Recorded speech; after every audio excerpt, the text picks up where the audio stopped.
this group of young players were just marvelous. I can't say enough about them. We had the toughest schedule in the league. They kept going under Mike Tomlin's direction, and it was great. I would just like to thank President Obama and all the Steeler Nation for supporting us down through the year. And it's really terrific. Mike Tomlin has just done a marvelous job, and thank you very much. Do you have room in the trophy for another one there? You got 6 of them. Now you're the winningest franchise in NFL history. We'll make room. Okay. All right. Well, thank you very much. That was Wesley Euler, ladies and gentlemen, right there. Getting ready to wrap up here on the edition of the Mass Steel podcast.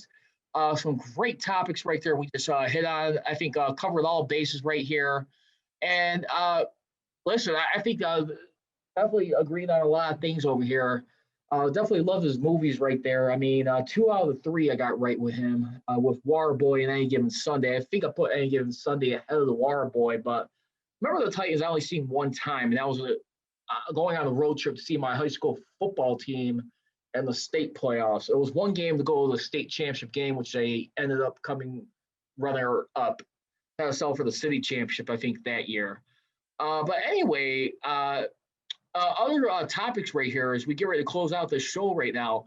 Kevin Colbert, the general manager, executive vice president of the Steelers, he joined 93.7 The Fan, told Andrew Filipponi of the Pony and Miller team with further in regards to Dwayne Haskins. Dwayne Haskins wasn't Dwayne Haskins, but the Washington football team's handling of him called him a good kid. John Clay would even go on and agree that the Washington football team definitely rushed Dwayne Haskins and started him up soon. There's a lot of validity to that. I got to tell you right now, I mean, the Dwayne Haskins hype, say what you will about his struggles right now as far as like being a cleaned up house quarterback right now. I know a lot of people are going to associate him like how he was not behaving or staying under control, especially during a COVID year. But when you really look at this kid right here, I mean, 54 touchdowns, 9 interceptions in his college years at Ohio State. Mind you, one of those years was a national a college football championship year, I believe. I mean, this guy is a proven winner at the end of the day, no matter what you say about the guy. And I got to believe right now, I mean, Haskins, I mean, listen, he is a guy right now who's been in a bad situation, I think, with the Washington football team. The Washington football team right now, I mean, Daniel Snyder is really starting to admit right now after having a thorough investigation that there was a lot of stuff that was going on as far as like the treatment towards women, the harassment there. But you look at it right there and like what's been going on over there. I mean, listen, I mean, it was just a windfall of stuff right there, a messy organization right there, and where things were just not being figured out properly. And you saw it right there. And excuse me, not a national championship, sorry, but we won a few bowl games, but still, I don't believe this guy has still got something to prove. I mean, he's just trying to be the better version of himself, to get ready, be as best as he can, keep himself cleaned up. But I mean, at the end of the day, Dwayne Haskins, I mean, I'm a believer to see what happens. Remember, this is a no-risk sign right now during the offseason as far as training camp. Interested to see if he still makes a cut, which I anticipate he will. I'll be flabbergasted if he doesn't make the 53-man roster. I don't believe Joshua Dobbs has got to be the odd man out. I don't see what's special about him where he's going to end up utilized.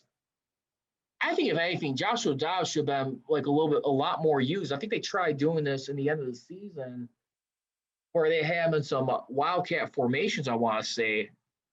I mean, that year, and that was a game against the Cleveland Browns. I mean, when you looked at it, I mean, in that game against the Browns in Cleveland, the week before they had their playoff matchup too, I mean, you saw it in there, Joshua Dobbs, he had 2 carries for 20 yards. Anything, I mean, you know what? Do you not keep this guy as a quarterback? Do you transition into a special talent player? I think that's one thing I think you have to look at and dissect a little bit more farther and see how much more you could stretch out of this guy. Because Dwayne Haskins, I gotta believe right now, has got to be the one on the heels of Mason Rudolph, pressed for the job. And I'm glad we're going to be seeing some preseason coming up this season to see how things shake itself out in that regard. Because I got to tell you, when you have no preseason from a year ago, it makes a huge difference, my friends. And that's where I'm leaving it right there. Once again, you guys can follow me on social media. You can follow me on Twitter and Instagram at Prodigy Richey for the Mass Steel Podcast. On Twitter, it is at Mass Steel CGR and at Mass Steel Nation on Instagram. You can definitely check me out a lot more here at Mass Steel CGR. And Fernando, right now, thank you very much for hopping out. Always a great time having you on here. Sorry about the Pirates talk. I had to come in there. Just wanted to get a pulse where Pittsburgh sports is as a whole. But like I said, I definitely do believe the Pirates organization right there. Bottom line is you got to start spending money. You keep going through these minor league prospects you're trying to draft. Keep building up for like late teenagers, young adults. At some point, if there's a player on the market or someone out there staying out there that could make an immediate impact and give you a taste of winning right now, you have to spend that money. You have to make those moves. You have to make those trades because at some point, you want to make sure you're polishing these guys up. I mean, maximizing that core that you have and making decent enough where they could be like as good leverage, where they could be used as good trading pieces. I mean, at some point, when you keep banking and like going through this, I really feel like the Pirates, it's like the Philadelphia 76ers in a way. It's just a worse version of the 76ers, and where you keep going through this process and trusting the process. And it almost seems like they're trying to tank games to do that. And listen, I think they always try and put some effort on the field, but when you keep losing for such a long time, you got to start wondering, when does it end in that regard? Also, let's go ahead and let's get ready to wrap this up right now. And fair or foul right now.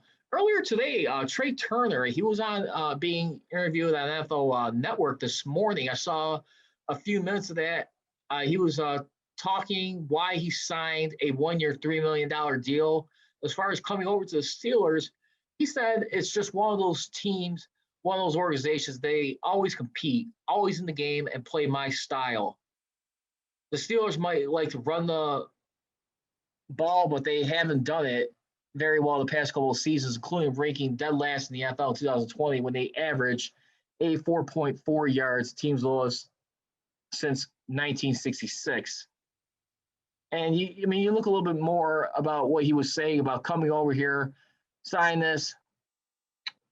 He also went on to say too, they have a great quarterback at the head of the center, but they like to run the ball. That's something I'm excited about. And he also said too, smash mouth according to Turner. Also to get out and pull and get in some space and run a little bit. Just have a little bit of fun, man. It's fun when you're throwing the touchdowns, but I think it's fun when you're able to run them too. And I think that's a huge statement right there. I love that attitude. I know he's new to this team right now. Like I said, I call this core right now, the offensive line, the new kids on the block going forward, because it's pretty much brand spanking new right now.